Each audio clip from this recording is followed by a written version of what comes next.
Welcome to episode 19 of the Home and Away podcast. I'm Kaleb Lehnen, joined as always by my brother and co-host Jacob Cobby. How we doing today? I'm good. I'm chilling, just relaxing. And for those of you not watching on YouTube, today we're joined by another very special guest, our boy, Zack Lehnen. Zach, how we doing? Thanks for joining us. Doing good, man. Just chilling. Feeling good. And we wanted to talk a little NBA playoffs today, and essentially there's nobody else we could have had on. Zach's been talking about an NBA playoffs pod since we started. This man wants to talk about NBA playoffs so bad. And I'm gonna be honest with you, I'm not even gonna try and get into discussions with him. He says something, I'm probably just going with it. But he league pass God right there. I don't know Yes, anybody sir. who watches, follows, cares about the NBA more than this man. So he's going to talk some knowledge. I'm going to make some just random picks. Cobb watches a little more NBA than me, so he's a little more locked in. But we're going to get into some discussion and have some fun with it. Boys, you ready? Ready.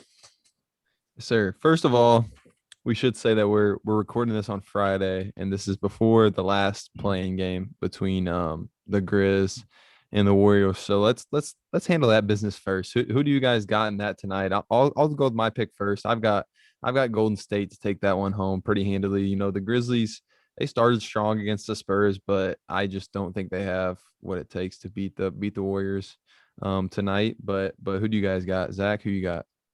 I got the Warriors too. I think it's a home game, I believe, for Golden State. It should be, yeah. There's just no way. I mean, the Warriors outplayed the Lakers the other night, and Lakers got lucky. So if the Warriors just play like they did last night and have a better second half, I mean, there's just no way they lose to the Grizzlies. As much as I love John Morant and Dylan Brooks, there's just no way they pull it off. Yeah, I'm going the Warriors as well. I think, I don't know, Steph Curry is, possibly the best player in the league right now. He's possibly playing his best basketball ever right now, yeah, honestly. Right. So, hands right. down. So, essentially, really in the NBA playoffs, like that can do a lot. So, you give me the best player in the floor on arguably the better team. Yeah, I'll take them for sure. Yeah, and I saw a funny thing on ESPN or First Take or something this morning, and the Grizzlies' offense has been worse actually since Jaren Jackson came back, which is kind of crazy to think of. But yeah, I think the Warriors just got too much for them tonight, and I think the Grizzlies though might be one of those teams that in a couple of years we could see them making some noise with with that duo of 100%. Jaren Jackson and John Morant for years to come. For sure. But all right, now we'll head over to the big picture here. I got the NBA playoff bracket pulled up right in front of me here. Got some interesting matchups. We'll start out in the West. Utah's got the 1 seed. The 2 seed is Phoenix. Denver got the 3. The Clippers are 4. Dallas is 5. Portland's 6. And then the Lakers got the 7 by winning the playing game. And then the 8 seed will most likely be the Warriors unless Memphis pulls off the upset tonight. So, we've got some pretty intriguing matchups in the first round. Honestly, I think for me, the one that I'm looking most forward to in the first round is the Denver-Portland matchup. Just because I think both of those teams, you're looking at Denver without Jamal Murray, and you're looking at Portland, who Dame Lillard has had, an unreal career type year. And I think they're all healthy now. I think CJ's back. I'm not sure. Zach, you probably know better than me. He's back, right? CJ's back. CJ's back. He's been CJ's back. Like they're 2 back weeks now. Mm-hmm. They're back, at full strength and everything. So I think that's going to be a really awesome series to watch. I still don't think they have anybody that can really go against Jokic. But what's your guys' most intriguing matchup out west to look for in the first round? For me, I think if the Warriors win tonight, I think the Warriors and Jazz is actually going to be a pretty good series, because I think it was Charles Barkley said this like last week or something. He said the Utah Jazz are the Bucks of the West, and that was the truest thing I've ever heard, because I think the Bucks are better this year than they have been the past 2 years, and I think Utah has basically played what the Bucks did the past 2 seasons. They've had a great regular season, great offensive rating, great defensive rating, and I just don't think they're built for the playoffs. I really don't. I think they'll probably still beat the Warriors, but I think the Warriors will give them at least like 6 games, which is, tough. Or we could even see a We Believe Warriors again, where the Warriors upset them. You never know. That'd be awesome. With Curry playing the basketball he is now, you never know. And Donovan Mitchell sat out the whole rest of the regular season with that ankle injury. So he's going to be just coming back for the first round of the playoffs. Who knows how his ankle is going to be, how rusty he's going to be. Conley was out for the last couple of games of the regular season. Who knows how his health is going to stand up. So if I think it all comes down to how Curry can play, if they end up winning tonight, and then the health for the Jazz. I think that could be a tough series for the Jazz. I think on a personal note, I'm excited for the 4-5 matchup.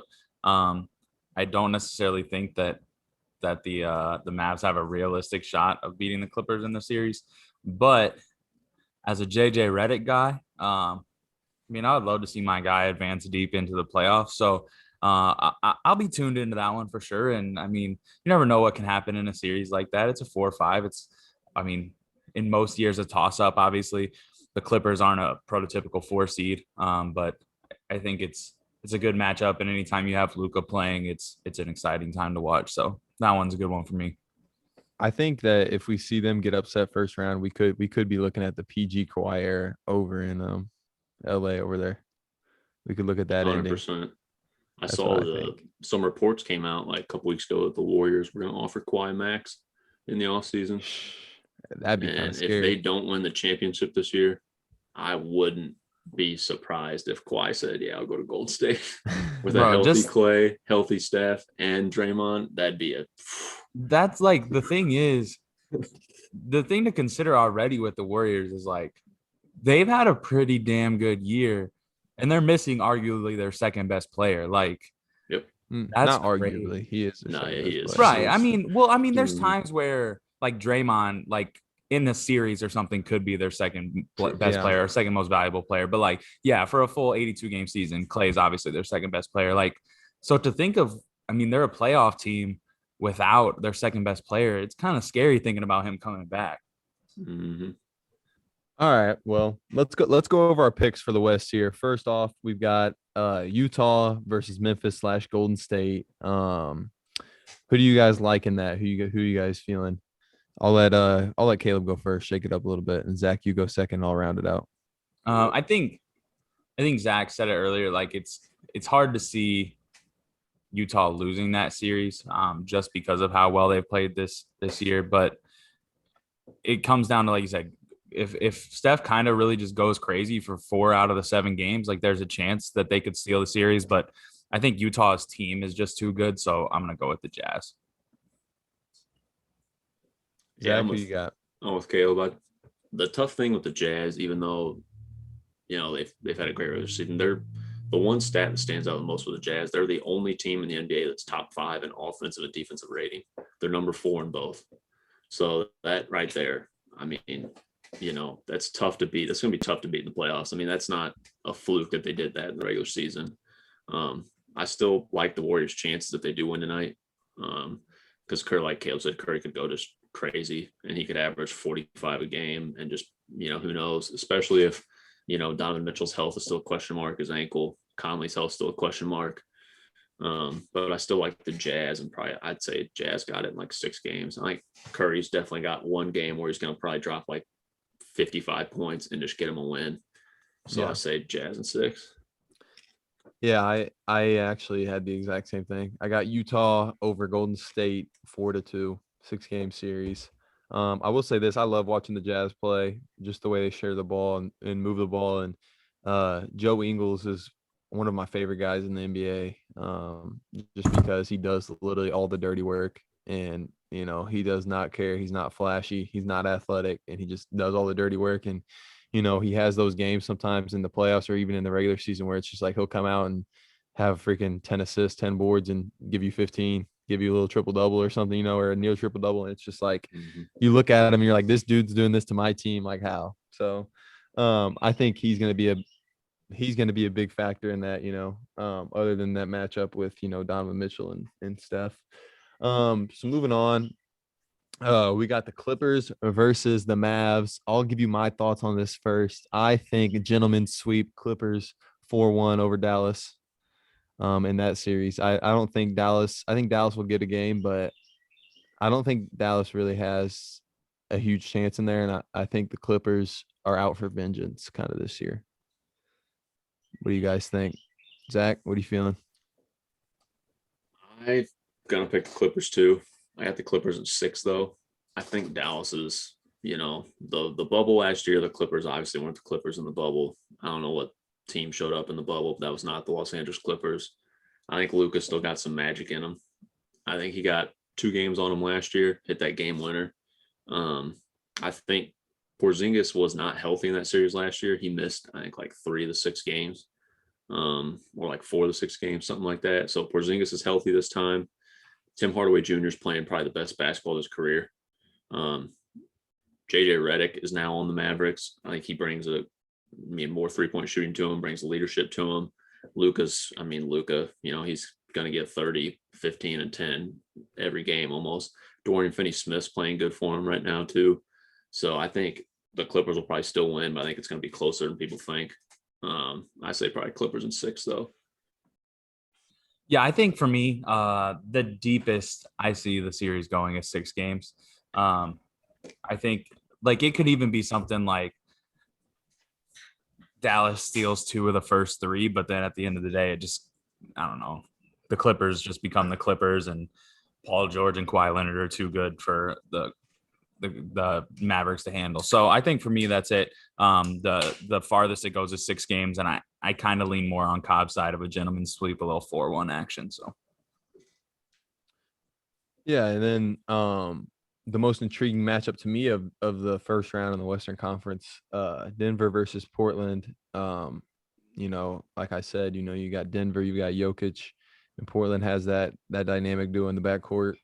That's going to be one of the most exciting ones for me to watch.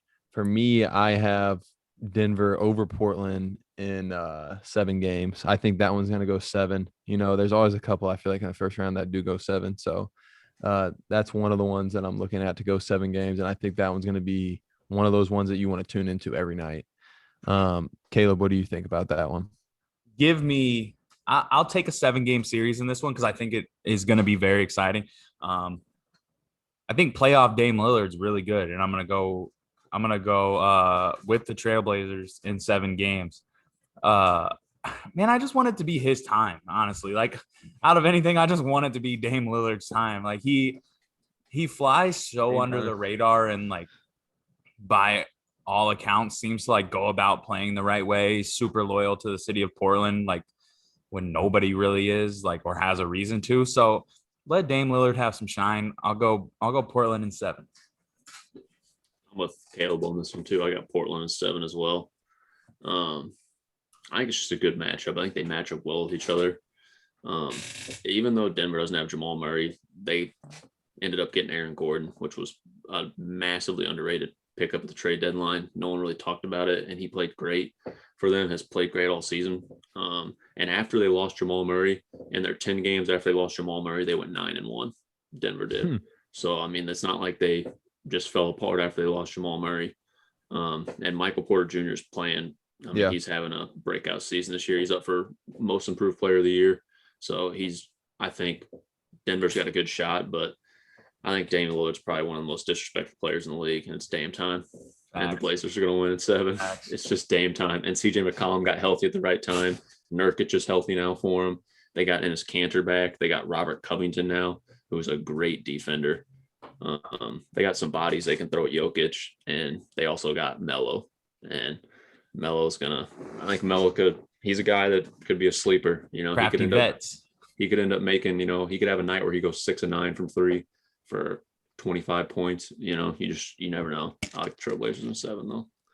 Yeah, I think it's gonna be a fun one to watch, but I got faith in my guy Jokic to get it done, and I think that Jokic and Aaron Gordon down there are gonna be too much for them, because that's the area that Portland struggles the most, is like interior presence. So I don't know. With Nurkic, he's up and down.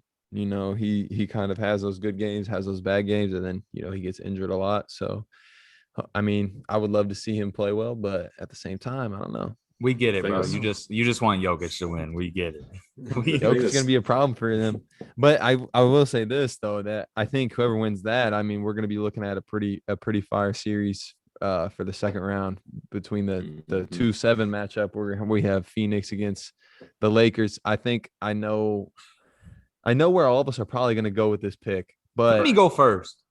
but let's hear what Caleb has to say first then, I guess. All right, let's hear it. I'm not gonna pick Phoenix. So I know you probably thought I was gonna say something like if Phoenix were to win the series, I would take the Trailblazers in the second round. But I'm taking the Lakers realistically. Gentleman sweep. Like, there's no chance. I just don't trust it, right? Like, do I think Devin Booker's really, really good? Yeah, I do. Like, but I don't necessarily know that Devin Booker's built for the moment, to be honest. Like, I just don't know that that's him. And Chris Paul absolutely is and is going to be a huge weapon for them. But, I mean, Chris Paul is also old and, like, I don't know. I don't feel that series going more than 5 games. That's just the way I feel about it. Zach, let us know what you think. Well, as you guys know, I'm a LeBron fan until I die, so you already know what my pick is. I'm with Caleb on this though. I got Lakers in 5. The Lakers are the first 7 seed, I think, in the past 30 seasons to be favored in a series. Right now, they're favored in Vegas to win the series. I don't think it's a coincidence. They're getting healthy at the right time. The Lakers are. We got a lot of players back now. I mean, we didn't play great basketball against the Warriors the other night, but we have 2 of the top 10 players in the league on our team. So we were able to just will our way to a win with that. Top 5. The thing that sucks and what I was really mad about is I'm really pissed at the Clippers for tanking their last 10 games of the season and not getting that 3rd seed and avoiding the Lakers, because now I was really upset because I love Chris Paul and I'm really mad that his boy LeBron's going to have to knock him out in the first round of a gentleman's sweep after having a potentially MVP season. I was really hoping that the Lakers wouldn't have to play the Suns first round, just because I was like, man, I really want Chris Paul to at least get to the second round and win a playoff series. So that kind of sucks, but I just don't think the Phoenix has enough. I mean, DeAndre Ayton, they played like, I think it was their 3rd to last game of the season. The Lakers played the Suns, and AD without LeBron, and AD had 42 on DeAndre Ayton. I mean, I just don't think DeAndre Ayton has a chance against Anthony Davis. I think the Lakers will beat him in 5. Yeah, I think I'm looking at a gentleman's in that too. Or actually, I could see it going 6. Only because you look at like a lot of these Bron teams, like these teams that he's on, like sometimes they kind of, I don't know, it's almost like they relax a little bit too much. But I was watching the game the other day against Golden State, and they had that starting lineup of Schroeder. I forget if it was KCP or Wes Matthews that started at the 2. I forget who it was. It's kind of beyond the point.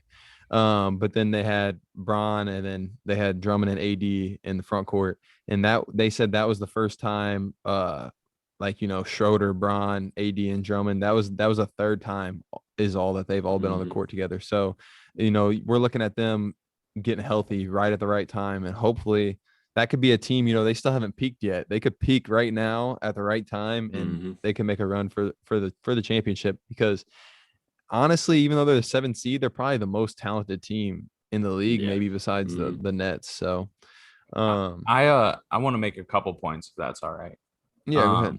First one being, I think like this experiment or whatever it is in Phoenix with Chris Paul being there, anyone who could have possibly doubted Chris Paul before, like, this kind of has to show that, like, dude's for real. He's kind of gone everywhere he's been. He's never really, like, obviously those teams with the Clippers were really talented teams, but like, I don't know, he's never been a part of a super team or anything, and he seems to just carry his teams and like take them to an extra level whenever they get there. Like, the Suns without Chris Paul and the Suns with Chris Paul are a drastically different team, and like the biggest change is Chris Paul. It's not like it's other people that made the huge difference. And then I think with the Lakers, one big thing I like to point out is it seems like their role players have an extreme amount of confidence, and like you probably credit LeBron and AD for giving them that. Like, Alex Caruso hits a like key shot off the side of the backboard from corner 3, right? but then goes and gets a steal the next possession. Like so many role players could have let that miss turn into another mistake on the defensive end and they get a bucket, and like Golden State has a win at that point. But like the confidence that they have, and then he comes in and are like off the fast break, made a great pass into a layup, or I think that might have been actually LeBron getting fouled by Draymond. But then like the confidence that their role players play with, it has to be accredited to LeBron and AD. It kind of separates them from other teams for me. Alex Caruso was the best player on the Lakers in that playing game. He was our leading scorer at halftime. And then we were literally going to lose that game. And Frank Vogel sat Dennis Schroeder and he sat Andre Drummond. He put in Wes Matthews and he put in Alex Caruso. And then we completely flipped the script in the second half after he sat those two. Because Caruso, I mean, he didn't lock up Curry. Curry had 37, but he played about as good a defense as you can on Curry. But I think that's like at the same level. He got the stop when they needed it too. I think that's at the same level of saying though, like you never, like you go back to the series where the Warriors beat the it was in Cleveland at that point, and like Andre Iguodala got credit for like stopping LeBron. Yes, LeBron's stats were still like unbelievable, just like Curry's were in that playing game. But like it's all relative, right? Because I mean, stopping Dennis Schroeder is him scoring like 2 points and like game's over. But like stopping LeBron is literally maybe a 15-point triple-double just because like he's going to fill the stat sheet regardless. So I think relatively to what it could have been, like he really did come in and make a big impact against Steph. 100%. Yeah, and the last question I had for you guys about the Western Conference, what would be the second round matchup that you would most look forward to? For me, it's the Clippers versus Utah in that second round, because I think, the Clippers are kind of not really, they're kind of, a weird four seeded team. I think in a normal year, those two seeds might be flipped where you look at the Clippers as a 1, and Utah as a 4, but it's kind of been a funky year all around. But I'm looking forward to that series as one that could be very, very competitive. And I would love to see Utah make it to the Western Conference Finals. I really would. I would like to see Utah make the Western Conference Finals too, just because I'd like to see anyone beat the Clippers. But I don't know if I have really much faith in Utah. And the Clippers, I mean, they're the number 1 3-point shooting team in the NBA. The Utah Jazz are number 2. So the Clippers just, I mean, it's still hard to trust Paul George though. He had a better regular season this year than he did last year, but it's still hard to just trust that what he's going to do in the playoffs. He always seems to turn into a different player. So it's still hard to see what he's going to do, but playoff that's a tough series to pick. I really don't think the Jazz would stand a chance against the Clippers though. Which series are you most looking forward to in the second round? If you could pick one matchup to see in the second round. I mean, it's 2 options, right? For me, I think the Lakers Portland series is very exciting for me. Yeah, I think that could be a good series too. Right. And I think it has an opportunity to be a good series. And like at that point, then I think you have, I mean, argument's sake for me in the Western Conference, you have the 2 most exciting players in the Western Conference remaining. Like you have Damian Lillard and you have LeBron James. So I think that matchup for me is very exciting. And I think it's one that could go 6 or 7 games. And like even in a 6-game series, it still is exciting. It's not kind of like a runaway 6-game series. Yeah. Then moving over to the Eastern Conference. You good, bud? Sorry, bro. Damn, got you choked up on the pod, huh? All right. Moving over to the Eastern Conference, the seeding goes as follows. We got Philly at 1, Brooklyn's got the 2 seed, Milwaukee at 3, New York at 4, Atlanta at 5, Miami at 6. The 7 seed is Boston, and then Washington won that second play-in game to get the 8 seed. So the seeds are already set there. The play-in's already over. In the East, I'm going to go over the same question. I'm going to ask you guys, which first round matchup are you guys most looking forward to? For me personally, I am most looking forward to the Knicks being back in the playoffs and going against an Atlanta team that has flown completely under the radar. And to me, Nate McMillan is a really great coach. And I think that was really the big turning point in their season was bringing him on to coach that team. What are you guys thinking? I'll go first in this one just because I think Zach will have more of a realistic opinion than me. I'm looking at the Eastern Conference playoffs, and to be honest, I've watched more than one game for maybe two of these teams. So um, I think the most exciting one, as far as storylines for me, is going to be that Milwaukee-Miami matchup, just for the pure fact of seeing if Milwaukee can like kind of get something going in the playoffs. Because I know you guys mentioned earlier, like the regular season Milwaukee Bucks and the postseason Milwaukee Bucks are two vastly different teams. So I think starting off on a good note for them and maybe getting like a 4-1 or a 4-2 series win would be a huge start for them there. For me, I think both those series, I think the Hawks and Knicks is going to be a good series. Because ever since Nate McMillan took over for the Hawks, they've been a completely different basketball team. Just completely different basketball team. Yeah. Played great basketball down the stretch. They need to extend that man's contract, first of all. He's still 100%. interim head coach. Come on now. Mm-hmm. And I think the Knicks, I don't know, the Knicks is tough because they don't have like necessarily the best offense. I mean, they got the 23rd ranked offense, but they do have the number 3 defense. And defense is probably going to get you more wins in the playoffs. Julius Randle's playing best basketball of his career by far. But that's going to be a good matchup for sure. Tough to really know how that one's going to go. And then the Bucks Heat, I think it's going to be a good series because the Bucks, I think people thought they were going to go a lot farther in the bubble last year, and the Heat kind of came out of nowhere and surprised everybody, ended up making the finals.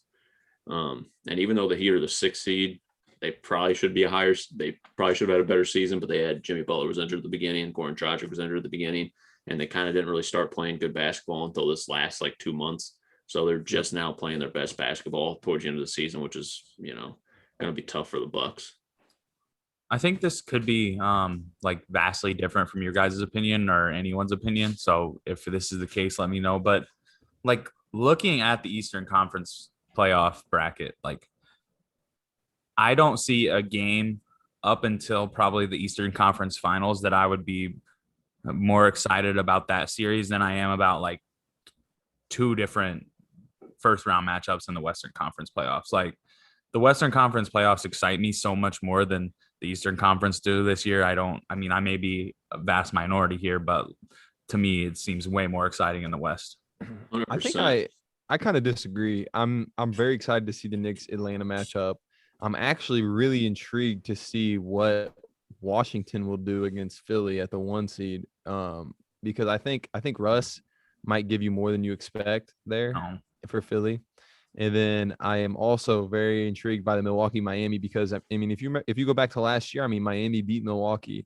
Miami is a championship team, and Miami, if I'm not mistaken, just got healthy and has all their top 6, 7 guys all came back and they went to the finals last year. So, I mean, that's intriguing to me. And then especially if you look at Milwaukee winning, and you're potentially could look at Milwaukee versus Brooklyn in the second round. I mean, you got to think about those things, man. I think the tough thing though is with the Western and Eastern Conference, like when the Lakers played the Knicks with like 4 games left in the regular season, they had the same record. The Lakers were the 9th seed at the time, or the 8th seed at the time. The Knicks were the 4th seed at the time, and they had the same record. Right. So it's kind of like just the difference in talent in the Western and Eastern Conference. The teams in the Western Conference are so much better talent wise, and I think you really got besides maybe Brooklyn and you got Milwaukee the top 3 teams in the East, but other than that, it's are the Hawks and Knicks really going to do anything? Right. No. It feels like significantly different divisions, right? And it's been that way for a while. Like you looked at back when it was all right, it's either going to be LeBron out of Cleveland or maybe PG and Indiana steals a series and they can go to the finals. Other than that, and then the Sixers got better, but it was still a 2-team race out in the East where you were well, there could be 5 different teams coming out of the West that win the Western Conference and go to the finals from there. So I think there's a lot more parity in the West, and there's just, like Zach said, significantly more talent for the most part. Yeah. When it comes to the playoffs, stars are going to win you games. Yeah. The team with the better players and the better stars, they're going to win you games and the experience. So when it comes to the Hawks and Knicks, just don't have that star talent. Exactly. Whoever wins that series they're going to lose their second round matchup. I mean, I just don't Right. see them getting it past that. Like in a vacuum, that series is exciting because those two teams are almost the same. Like they're not. Yeah, exactly. They both there's- have like players that are on the edge of being stars, Right, but they're right. not quite there yet. It's not like they're a team built Mhm. of like good role players for the most Yep. part. And like Yeah. once they get to the second round and they play the Sixers, they're just gonna get their cheeks clapped for the most part. Pause. Mhm. I think I'll leave you with this fantasy scenario before we go into the picks for each series. A very fantasy scenario whenever I say this, but how much would you guys love to see Boston come out and Jason Tatum just drop like 40 a game and just come out and just give the Nets a run for their money? Take it to like I 6 or would 7. love to see Jason Tatum come out and ball, but I think even if I he would love to see that. averages 45 a game in the series, it's still a sweep. Yeah, Right. I think Like, so I mean, too. I'm There's just saying just fantasy. no way. That's why I said very Boston has fantasy had scenario. Boston was lucky to get the 7th seed. They Yeah. have been pretty much terrible all season. They're 4-6 in their last 10 games to end the season. I picked the Wizards to beat them in the play-in and get the 7th seed because I was really hoping we'd get Russ versus KD in the first round. But the Celtics ended up somehow winning. Jaylen Brown's now hurt, Yeah. and I just don't see the Celtics really doing anything. Right. That's like the area where stars win you a series, but it doesn't matter if you have one star who could literally average 45 a game in the series, but you're going against KD and James Harden and Kyrie Irving. So just like there's no chance. Yeah, no chance. Yeah. All right. So let's get into picks. First matchup, we got Philly versus Washington. Like I said, I would like to see Russ kind of push them a little bit and at least take one. But I think it's probably going to be Philly over Washington and a gentleman sweep 5 games. That's what I'm looking for. But I'll say this: look for Russ to have one of those games where you just kind of are in awe, like whenever he's had those 20 games like that. I feel like we'll look to see him have one of those. I got Zach? I got the Sixers in 5 as well. I think it's just a tough matchup for the Wizards. Sixers just have more talent, but I think the Sixers are going to steal one game, and it'll be probably a game that either Russell Westbrook has a ridiculous stat line of like 20, 20, and 20 or something, or Bradley Beal drops like 55 points and just can't miss. And that's really the only way that they're going to steal a game or even have a chance in this series. But I mean, the 76ers have the number 2 ranked defense. There's just no way that, they just got too many good players. Right. I think 2 guys got to get loose for 4 games. It's got to be Brad Beal and Russ kind of going crazy for 4 games for them to win the series. And I think it might happen 1. So I'm going to go with you guys. It's a 5-game series and Philly takes it 4-1. Yeah. And then moving on I feel like this is the matchup that like the analysts like Stephen A and all of them have been talking about the most. I think it's because, New York's such a big market. But you got the New York Knicks back in the playoffs for the first time since when's the last time? Probably whenever they had Melo and JR in them, and 2012 or 2013. JR was on one knee throwing up the threes. That was probably the last time they were in playoffs. So in that series, I'm gonna go New York over Atlanta in 7. That's how I think it's gonna go. I think New York's defense is gonna be a little too much. And you're looking at Atlanta, I think that acquisition of bringing in Nate McMillan as a coach, and then 2, I think bringing in Rondo has greatly improved that team, maybe from Rondo's a on the leadership Clippers standpoint now. too. What? Rondo's on the Clippers now. Oh, he left already? Yeah, he got traded. That's my fault. They got Lou Will though. They got Lou Will now. They got Lou Will. Okay, that's who it is. I was like, Big I had Lou somebody Will. from that trade though. But I think though, you've looked at Trae Young taking some strides this year, and he's getting slightly better defensively, but as a whole, he's pretty terrible when it comes to the defensive end of the ball, and I just think they won't have enough to stop the Knicks. Clint Capella though has shaped himself into a real good player. He catches lobs, does all that. He can guard every position almost. So I do like that matchup. Caleb, who do you got in that? I'll give a slight apology to start with. When I said that everyone is a role player in the series, my apologies to Trae Young. He's not a role player. He just can't play defense. They still got Gallinari over there though, right? Too. They did have Gallinari. They didn't trade him away at the deadline. They got right? Bogdanovich too from the Kings. Yeah, Yeah. I'm gonna take Atlanta, and I'm gonna take Atlanta in 6 games.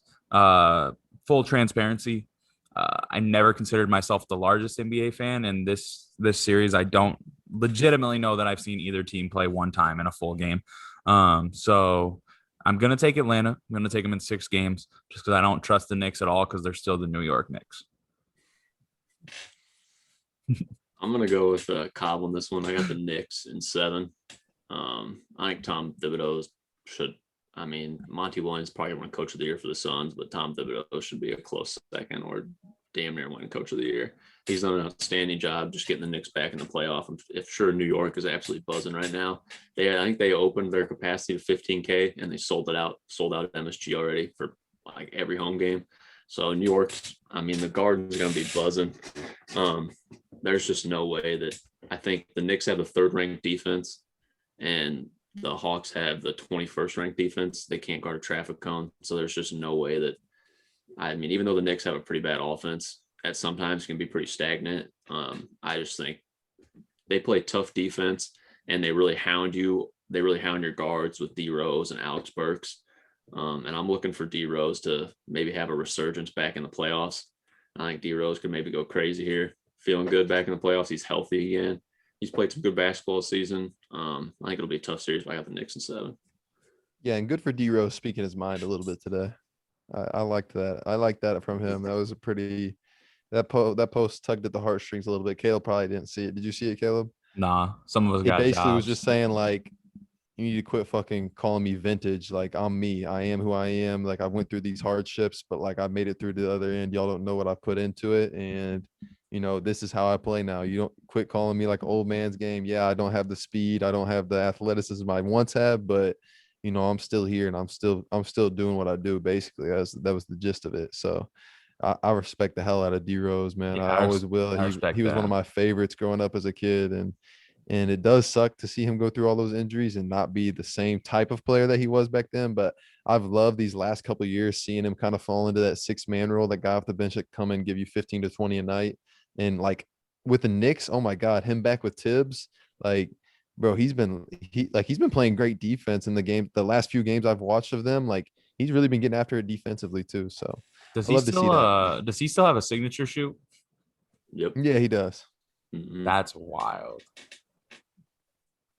That's Hey. crazy. I think they're on like number 11 now. Thing. I think it's like D Rose 11 or D Rose 12. Yeah, you gotta show some respect to Adidas though for riding with them. I'm sure he made him a ton of money. They did. MVP Does year, Dwight so. Howard still have a signature No, shoot? Dwight Howard's No, not even Dwight with Adidas. Howard's, He's with yeah, I think he's Peak or unsigned something right like that now. Where he I know. I think he's with somebody. He was rocking Kobe's all playoffs last year was with he? the Lakers, but I don't know what he wears now. He might have signed a deal with somebody. Them Power Howards were always asked to. At least the D Rose had a couple. They were cinder blocks. Yeah, they were cinder blocks. Yeah, ugly. Yeah. All right, but moving on. Milwaukee versus Miami. Was that the semifinal game last year? The conference semis, or what was that last year? Yeah, it was a second round. Second round. Semifinals. Yeah, conference. Or who was the finals then last year in the East? Heat and Celtics. Heat and Celtics. Okay. Looking at this matchup is pretty intriguing. Milwaukee made some moves. Miami brought back basically the same team, trying to get healthy. Zach, who you got in that one? I think this is a tougher series than people probably think it's going to be, just because the seeding, you're thinking, oh, Bucks are 3, Heat are 6, but the Heat are getting healthy at the right time. They're playing good basketball. I think the Bucks are more built for the playoffs this year than they were the past 2 seasons, even though they've had a worse regular season. Drew Holiday is light years better than Eric Bledsoe, and getting PJ Tucker. PJ Tucker's outstanding. He just does all the dirty work, and he can shoot the 3 at a high percentage. And Giannis is healthy now, playing good basketball. Chris Middleton's starting to play some good basketball. I think it's going to be a tough series, but I like the Bucks in 6. I'm gonna go ahead and go next, and I'll take the Bucks. I'll go 6 games as well, and I think that the point Zach makes is very important, right? You get 2 guys in PJ Tucker and his Drew Holiday that are guys who, like, aren't too cool to get gritty during playoff basketball. And I think that's really like you get Giannis around those guys, then you have like a team that can run deep into the playoffs as opposed to like Giannis trying to carry a team because it doesn't feel right in that regard. But you get some leadership and some grittiness in PJ Tucker and Drew Holiday, and I like those guys to honestly at least make never mind. I don't know. Never mind. But yeah, we'll get into the next round.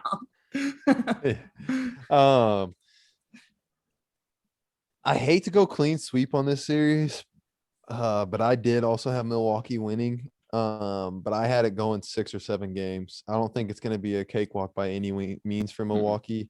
And there's some people that cannot stand him, but me, I am not one of those people. I am a huge fan of Jimmy Butler. I love that he just talks shit and literally just does not care what anybody thinks about him. He's okay with being the villain. He's okay with being the bad guy. And he absolutely puts every single ounce of energy that he has out there on the court almost every night, it feels like. And you got to respect that out of him.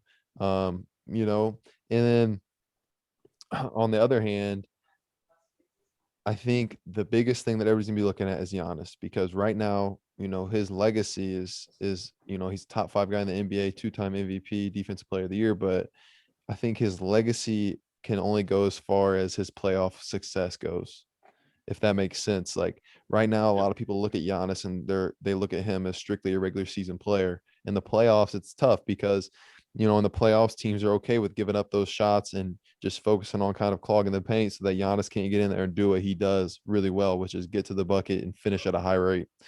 So I'm looking at Giannis to hopefully have a decent year. I mean, like I wouldn't say I'm a Giannis. Like I've kind of talked down on Giannis before because it's almost like James Harden said that one time, all he can really do is run and dunk. Like, I mean, his skill is based off his size and athleticism, and really that's it. Mhm. But at the same time, he's a good guy. Like, he seems like a very nice guy, family man. Like there's nothing for me to not want him to succeed other than the fact that I'm just jealous that he's a lot bigger and stronger and faster and can jump higher than I will ever be able to at 7 foot tall. So it's just, it's crazy, but I'm kind of rooting for him in this one. And I'm rooting for Drew Holiday, who's someone that I've been a fan of for a long time, ever since his Sixers days. Honestly, whenever he went to that All-Star game, whenever the Sixers were just garbage.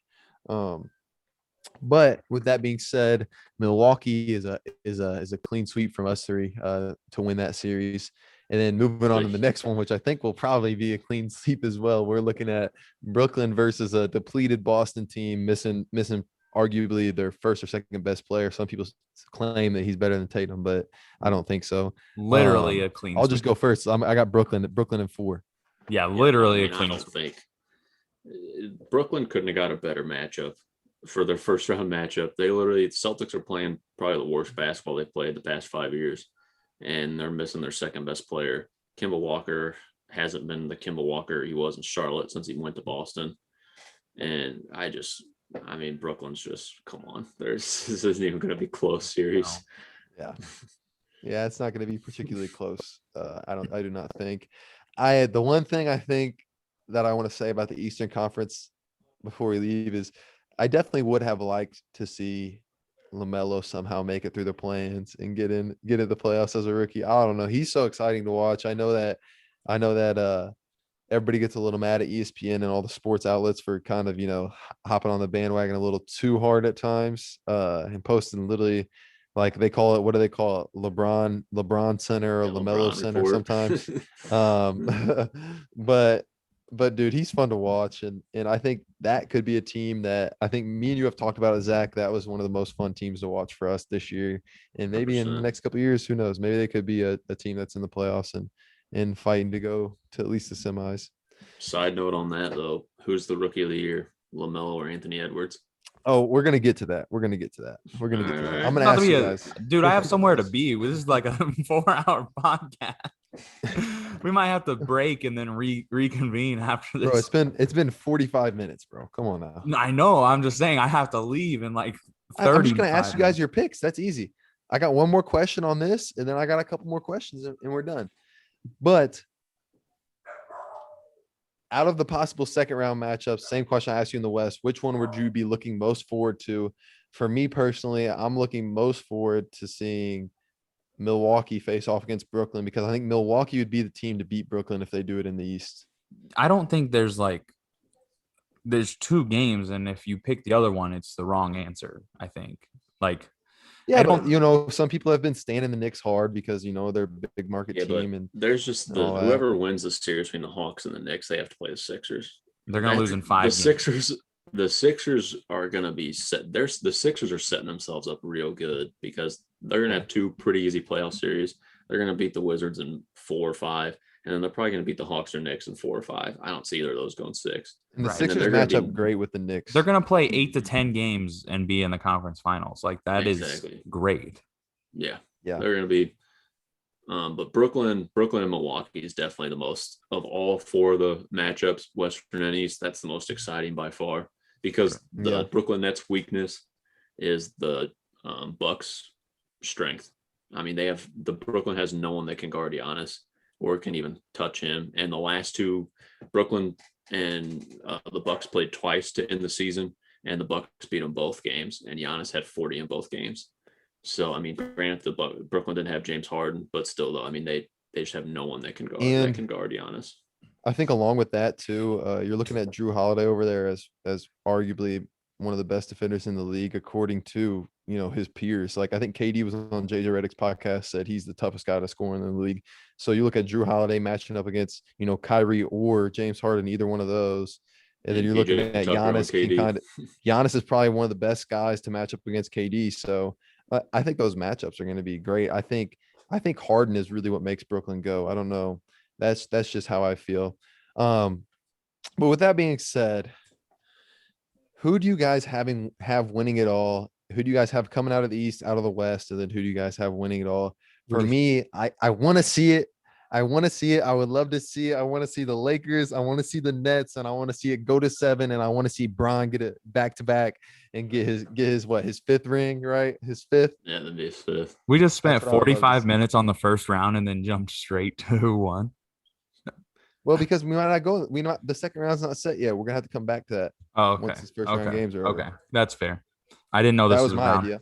Okay, yeah, I like that. Mm-hmm. That wasn't discussed. So. Is that okay? We didn't discuss it before the podcast, but yeah, I think that's definitely okay. Zach, you're good to do that. Yeah, it's fine. We could reconvene. Okay, yeah. So we're just making wish picks. Then, yeah, I mean, I think that's kind of. That's not even a wish pick, though. I mean, that's a realistic pick. No, I know. I think that's kind of like the goal for everyone, including the NBA, right? Is you have the Lakers and you have the Nets, and it goes 7 games. For me, I mean, just because I personally like KD more than LeBron. Not that I disrespect LeBron, but I just like KD more. I'd like to see the Nets win. I would personally love to see Portland come out of the West. I just don't think there's quite enough there for them to come out of the West. But I'm going to go Brooklyn winning it all. I think they kind of come together at the right time and get it done.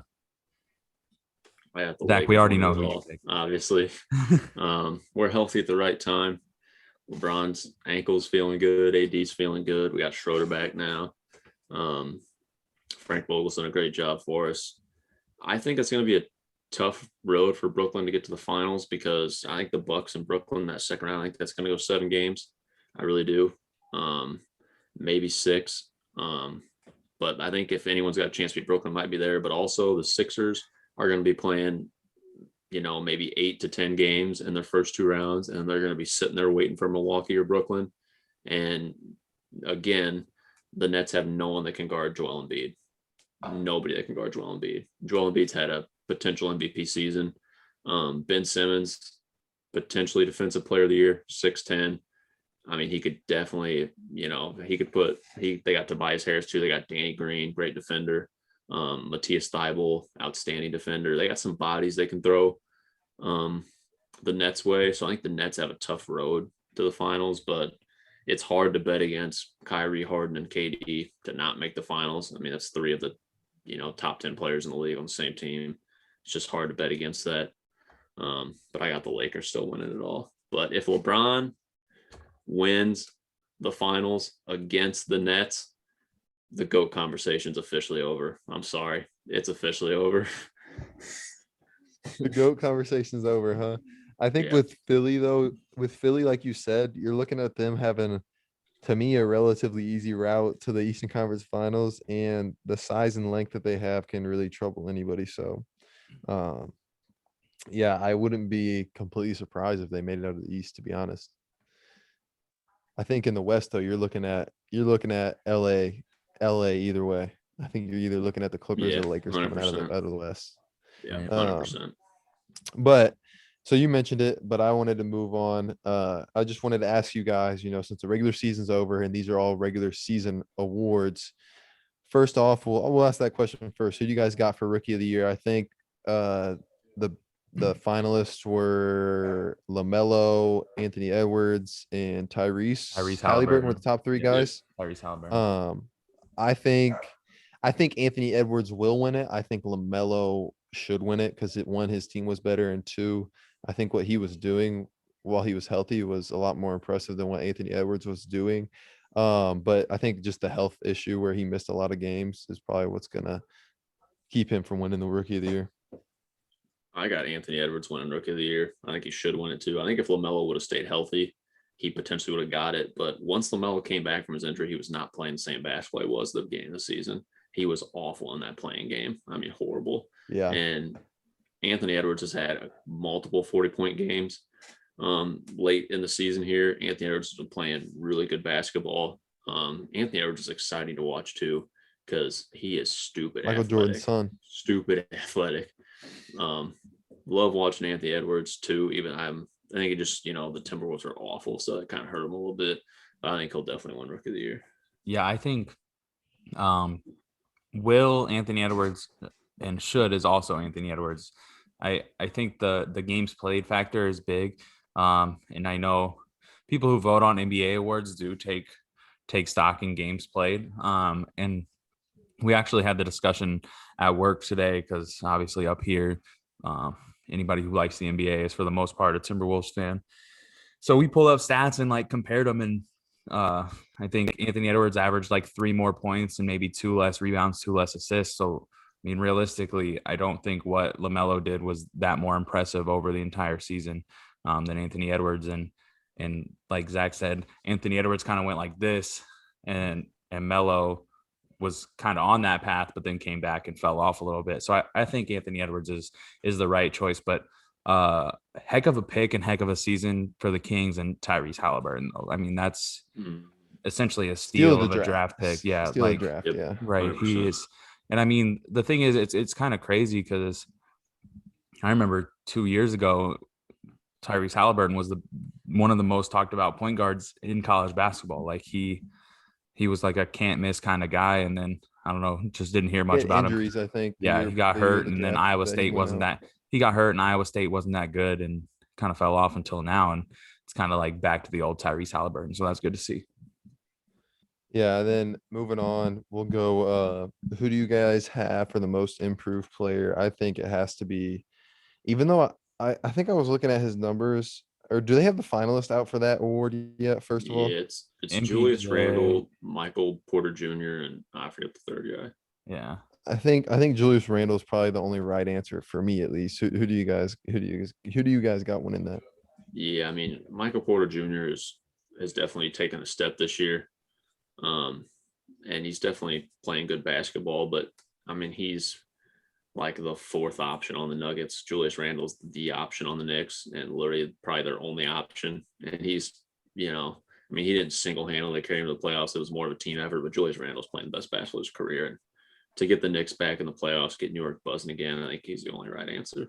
I agree. And I think he's a big case for the you can't call out busts too early, especially when it's a 19-year-old. Is he what everybody thought he was going to be? No, but he's going to be an all-star, probably multiple times. And I think that's pretty dang good for any NBA career. So it's just a case of didn't hit right away, and people started calling him a bust, and now he's kind of coming into form. So I think it's a good thing to show that sometimes things are going to take time when you throw a 19-year-old into the NBA with the best basketball players in the entire world. And Julius Randle's shooting close to 40% from three. I don't think I would have ever thought that. No, yeah, that's the way like he the played big early in his career, the way he played in college. I would have never thought that I'd be seeing Julius Randle pull up from three regularly in a game. Right. Yeah, and I think you look at it. If you look at it this way, Michael Porter Jr. went from averaging 9.3, 4.7, and zero point 0.8 to averaging 19, 7, and 1 assist. So, like, yeah, his numbers went up a lot more than Julius Randle's did, where Julius Randle was averaging 19, 9.7, and 3 assists. And now he's averaging 24, 10, and 6. But if you look at Julius Randle's 3-point percentage went from 27%, and he was a career below 30% 3-point shooter, to now he's shooting 41% from three. Exactly. And he's become a much better facilitator, and he's come much better on the defensive end with Thibodeau as his coach. So I think it goes beyond the numbers kind of with his impact and how much more he's impacted that team's success than he has in the past. And then lastly, who do you guys got as your MVP? You know who my MVP is. You see how I'm rocking it. I got Jokic MVP. I mean, he's having an absolute outstanding year. He probably could have averaged a triple-double if he cared about it as much as someone like Russ, but I don't think he really does. But he's shooting 40% from three, averaging 26, 10, and whatever he's averaging 8, 9 assists. So I mean, I think I've got to give it to Jokic this year for the MVP. Plus, he's been there all year. I think that's the other big factor in it, is that he's been there all year. If Bron or Harden or gosh dang, KD, some of those guys, if they or even Embiid, who's technically the top 2 right now. If you look at those guys, if they would have been healthy all season, then I think you could be looking at it going a different way. Yeah, I got Jokic winning it too. I think the finalists were Curry, Embiid, and Jokic. I think Embiid's kind of fallen off he was probably the early lead for the MVP race at the beginning of the season, but he just kind of steadied off and just didn't really do much the rest of the season. He also got injured for a little bit there. Jokic played all 80, or what did they play, 72 games? He played all 72 games. Jokic did. I mean, that right there, and his numbers were pretty good this year. I think Curry's made a case for MVP these past couple of games. And even though it's a regular season award, they can't count if he gets them actually into the playoffs. That won't count to their voting. But Curry's numbers have also been absurd, playing the best basketball of his career. I'm really upset, though, my man Chris Paul didn't be one of the finalists, because I think if they actually went by what the MVP award was, which was most valuable player, it would be Chris Paul, because I don't think anyone's more valuable to their team than Chris Paul has been to the Suns this year. But, they just go by who has the best regular season, not who's actually most valuable. So it's another issue, but I think Jokic is going to win it, though, for sure. I think Jokic wins it as well. And I think that overall professional sports, there needs to be a change in the name of the award, right? Because MVP isn't a realistic title of what the award is anymore. Player of the year. Yeah, player of the year is the correct. Yep. Player of the year is the correct title for it. Because I don't know, you go by MVP, legitimately this year it probably was Chris Paul, but any year before this, it's probably LeBron James, every year. And so calling it a most valuable player and not giving it to the most valuable player in any sport is okay, we need to make a change. And they usually just give it to whichever team has the best record with the best player that had the best season. Right. Just you're the MVP. And it's okay, but is he really that valuable to his team, Right. Because you take Chris Paul off the Suns, they're a terrible team. And you take Jokic off the Nuggets, they're probably still making the playoffs.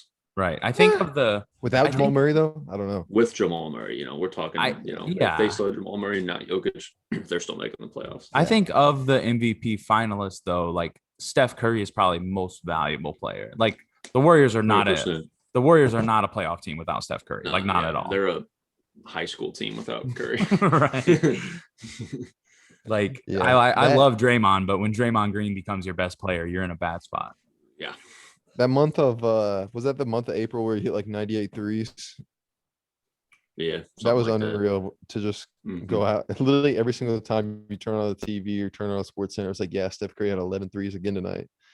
It's just dude, I've never hit more than 5 in a game in my life, and I just can't imagine going out there almost every night of the month and dropping double-digit 3 balls. If Curry would have been playing the basketball he's playing for the past 2 months, the whole season, and the Warriors would have ended up being like the 7th seed or the 6th seed, Curry would probably win MVP over Right. Jokic. Right. Yeah. Jokic just getting the 3rd seed for the Jokic and playing all 72 games. How can you vote against that? Averaging 32, 5 and 5. Shout out my guy Flight team stand up. He called it. He called it, man. You did. He called He it. did. But if that's all you guys got, that's all I've got. Like I said, we'll probably reconvene this little trio for the second round and talk about who we got going into the Western Conference, Eastern Conference Finals, and a little bit more about what we're looking forward to that way when that time comes. But Zach, we appreciate you coming on and taking some time thanks for out of your having day. me, guys. Caleb, I appreciate you doing this in between your 2 little gigs you got going on. So that's all we got. Remember to like, follow, subscribe, all that stuff. We're at Home and Away Podcast on Instagram, Home and Away Podcast on Facebook, Home Away Pod on Twitter. And then you can find us on YouTube at Home and Away Podcast. If you haven't ever watched these videos on YouTube, give it a chance. You get to see maybe a little more emotion, reaction. You get to see some Da Vinci in there every once in a while, which is Caleb's cat. So, it's a different experience if you've never done it before. I would say go do it. Give us a little sub. We'd appreciate it a lot. And it's free 99, so why not?